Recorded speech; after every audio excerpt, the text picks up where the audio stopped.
Permítame enlazarme ahora con el secretario ejecutivo de Coneval, el doctor Gonzalo Hernández Lecona. Doctor, ¿cómo está? Buenos días.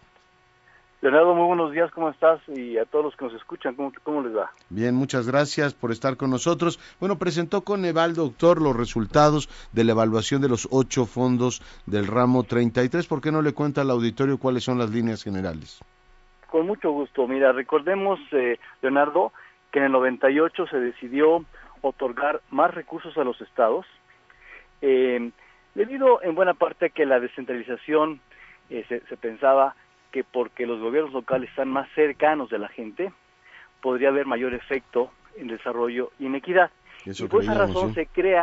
se crea el ramo 33, que es un conjunto de fondos, de dinero, de recursos, para fortalecer la educación, la salud, la seguridad pública y la infraestructura social. Uh-huh. Bueno, lo que ha pasado con esos fondos, Leonardo, es que cada año crecen más, y para darte una cifra, por ejemplo, se ha gastado 3.5 billones de pesos en ese fondo, billones de pesos en ese fondo. Ese fondo, para que se den una idea, es equivalente al presupuesto de 7 secretarías de Estado durante 10 años. Uh-huh. Es exactamente el mismo monto. O dicho de otra forma, 3 de cada 10 pesos que recauda la Federación se van a este fondo, y ha crecido en 10 años 220%. Uh-huh. Entonces, lo relevante de este elemento, Leonardo, es que si bien la descentralización es un avance importante democrático, también tiene sus retos. Por ejemplo, un reto importante es que no hay una total rendición de cuentas, no hay una total evaluación por parte de gobiernos locales sobre estos fondos, y eso es bien relevante hacerlo, Leonardo, porque es recurso tuyo, es recurso mío, es recurso de quien nos escucha, Uh-huh. y lo menos que podemos tener que saber con ese dinero es qué ha pasado con el dinero y qué resultados ha dado. Ya. Cuando se dispersa, digamos, un recurso federal, usted lo dice y lo decía muy bien, creíamos antes que mientras más cerca estuviera digamos, del ciudadano, mejor control habría, pero también hay un problema de homologación, ¿no? De las cifras, y a veces cuando se dispersa el dinero en las entidades federativas, tenemos digamos, un problema muy serio para compararlas. Totalmente.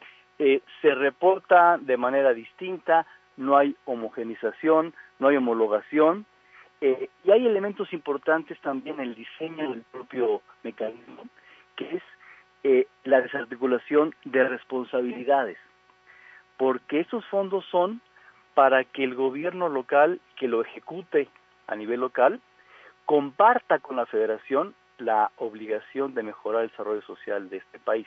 Uh-huh. Y en esos fondos no siempre hay una total separación de responsabilidades, y eso puede generar, por supuesto, elementos de poca eficacia.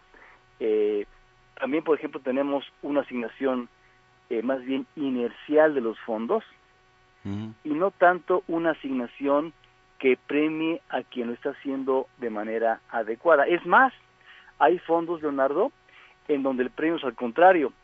Si tú haces un buen trabajo como municipio para mejorar y superar la marginación, mejorar las carencias, el año siguiente, como mejoraste, te van a quitar el recurso porque se lo van a dar a quien sigue en marginación alta. Por lo tanto, hay un conjunto de elementos que se pueden mejorar, porque la descentralización, digamos, llegó en buena parte para quedarse, pero hay que mejorarlo en varios sentidos.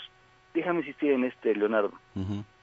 La evaluación y la rendición de cuentas es un elemento fundamental para que la eficacia sea mejor y para evitar otros posibles usos de estos recursos en todos lados. Ya. Desviaciones posibles. Entiendo perfectamente eso. Hay también le pregunto, doctor, una evaluación de la eficacia digamos, de la política pública. Nos decía que ha crecido 220%, ¿no? Es decir, ¿se puede acreditar que la aplicación constante de ese recurso público ha ayudado a salir digamos, segmentos de la población de la marginación? ¿Ha tenido el efecto que perseguía de, pues, tratar de que haya más movilidad social, o ha servido simplemente como piso social básico, garantizar una renta mínima a los sectores menos desfavorecidos? Mira, hay datos como los siguientes. En prácticamente 10 años, la población sin energía eléctrica se redujo 45%. Es decir, la gente tuvo una mucha mayor cobertura en electricidad, en agua potable, en pisos firmes. Son elementos que... Eso es acreditable, doctor. Mira, eso es acreditable en parte. No es fácil, Leonardo, determinar y separar los efectos de otros fondos o otros recursos o de otras instancias sobre el ramo 33, pero podemos decir que, por ejemplo, este fondo de infraestructura básica ha hecho un mejor trabajo. Es decir, el fondo de infraestructura básica sí se reparte de manera equitativa y ha tenido sus avances.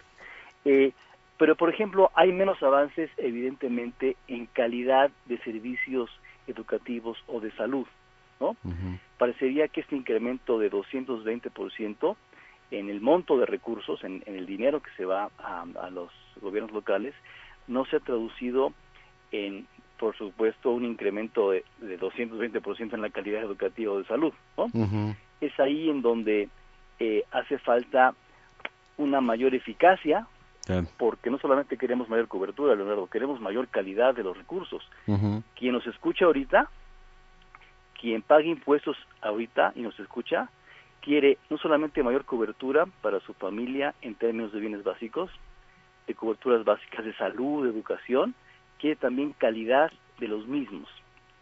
Y mientras más nos alejamos de áreas urbanas, mientras más rural es el lugar, la calidad no siempre es la mejor, y son los elementos que, compartidos con la Federación, por supuesto, las entidades locales tienen mucho que hacer. Déjame decirte, Leonardo, que nos dio mucho gusto la presencia ayer del gobernador de Puebla, Rafael Moreno Valle, porque eso significó que ese tipo de análisis y de estudios, hay una posibilidad de que no se queden ahí nada más como estudios, sino que haya cosas por hacer. Por ejemplo, el gobernador decía, cambiemos las fórmulas de algunos de los fondos, las fórmulas de repartición, Leonardo, y por ejemplo, liguémoslos con recaudación local, ¿no?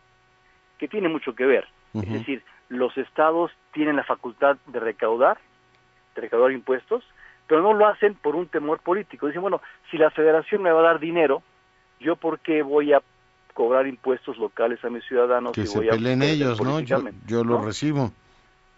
Entonces podría ser si me van a dar, pues ¿para qué yo cobro? Bueno, a lo mejor las fórmulas modernas de un país democrático, de un país que rinde cuentas, tendrían que tener elementos de recaudación local también, para aumentar esta recaudación que tanto nos hace falta. Claro. Se ha hablado de la reforma tributaria y la reforma hacendaria, pero le parece al gobernador de Puebla, y aceptadamente, que parte de esa fórmula tendría que incluir recaudación local mucho más elevada para equiparar las responsabilidades, ¿no?